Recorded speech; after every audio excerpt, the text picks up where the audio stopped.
हमारा आज का टॉपिक ये है कि रोबोट्स के अंदर कौन सा ऑपरेटिंग सिस्टम होता है। जैसे कंप्यूटर के अंदर विंडोज़ होती हैं, मोबाइल के अंदर एंड्रॉयड या आईफोन के ऑपरेटिंग सिस्टम होते हैं। तो एग्जैक्टली रोबोट के अंदर कौन सा होता है? क्या रोबोट के अंदर विंडोज़ होती हैं, लिनक्स होती हैं या मैक ओएस? तो इस चीज़ को समझने की कोशिश करेंगे कि रोबोट कौन से ऑपरेटिंग सिस्टम इस्तेमाल करता है। पहले तो अब ये जान लें कि ऑपरेटिंग सिस्टम काम क्या करता है, क्या ज़रूरी क्यों है ऑपरेटिंग सिस्टम, ताकि आपके लिए समझना आसान हो जाए।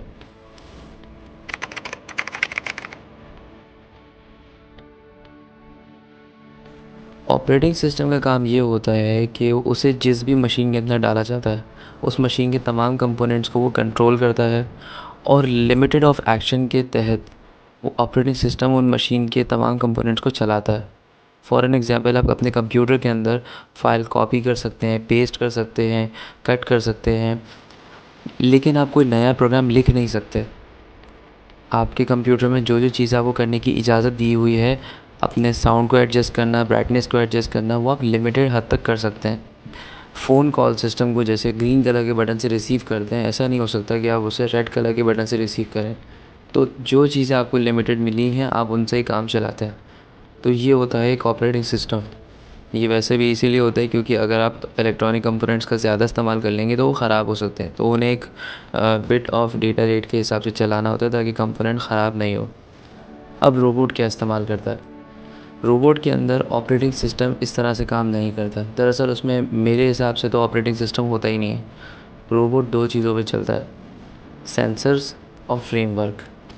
रोबोट के अंदर जो भी आप फीचर इंस्टॉल करते हैं कि वो देख सकता है, सुन सकता है, सूंघ सकता है, चल सकता है, इन सभी के लिए रोबोट के अंदर मोटर्स फिट किए जाते हैं। अब मोटर को कब चलना है, कैसे चलना है, मोटर को डेटा देना पड़ेगा ना, तो वो डेटा कलेक्ट करने का काम सेंसर्स करते हैं। रोबोट के अंदर एक जगह होती है फ्रेमवर्क। फ्रेमवर्क एक ऐसा वाइट बोर्ड समझ लीजिए आप, जैसे क्लासरूम के अंदर स्टूडेंट को कोई भी काम करवाना होता है तो आप इंडिविजुअली हर स्टूडेंट के डेस्क पर जाकर उसके रजिस्टर में तो काम को नहीं लिखने वाले या उसे बताने वाले नहीं, आप जो भी वाइट बोर्ड पे लिखेंगे स्टूडेंट उसे फॉलो करेगा। इसी तरीके से जो भी सेंसर डेटा इकट्ठा करता है वो सारा डेटा फ्रेमवर्क पे चला जाता है। जैसे अगर एक रोबोट एक नदी को क्रॉस करने वाला है तो वो क्रॉस करने से पहले ये सोचेगा क्या उसे जंप करना चाहिए, क्या उसे आसपास से लकड़ी इकट्ठा करके ख़ुद के लिए ब्रिज बनाना चाहिए, या उसे आगे चलना चाहिए या नहीं। अगर रोबोट के अंदर विंडोज़ होती तो स्विच ऑन करना, यानी रोबोट ने अब चलना है तो रोबोट चलता रहता, भले आगे रास्ता ख़त्म हो जाए, वो जब तक चलता रहता कि जब तक उसे चलते रहने का ऑफ़ करने का कोई बटन नहीं दबाता, वो बस चलता ही रहता। जबकि फ्रेमवर्क में ऐसा होगा कि रोबोट चलेगा और सामने को ख़तरा आने पर उसका सेंसर उसे डिटेक्ट करेगा और रोबोट वहीं रुक जाएगा और उस इन्फॉर्मेशन को फ्रेमवर्क पे भेज देगा। अब यहाँ पर एआई का बहुत बड़ा रोल आता है। फ्रेमवर्क पे मौजूद एआई इस बात का हिसाब लगा कर देता है कि रोबोट को अब अगला एक्शन क्या लेना चाहिए। रोबोट के पास सॉल्यूशन कई सारे, जैसे मैंने आपसे कहा कि उसे एक पुल बनाना चाहिए लकड़ियों का इस्तेमाल करके, उसे जंप करना चाहिए या उसे लौट जाना चाहिए। इन तीनों में से रोबोट को अपना टास्क कंप्लीट करने के लिए सबसे आसान तरीका जो लगेगा वो एआई बताएगा कि सबसे आसान तरीका कौन सा है, जिसे हम कहते हैं एल्गोरिथम। उसकी मदद से फ्रेमवर्क पे एआई उसको ठीक करेगा और रोबोट के सेंसर्स को वापस डेटा भेजेगा और फिर रोबोट अपना काम करता रहेगा।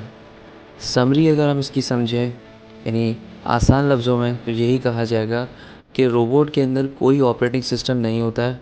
रोबोट के अंदर आर्टिफिशियल इंटेलिजेंस रहती है जो सेंसर से आने वाले डेटा को समझता है और उसे कैलकुलेट करके रोबोट को क्या आगे करना चाहिए वो बताता है।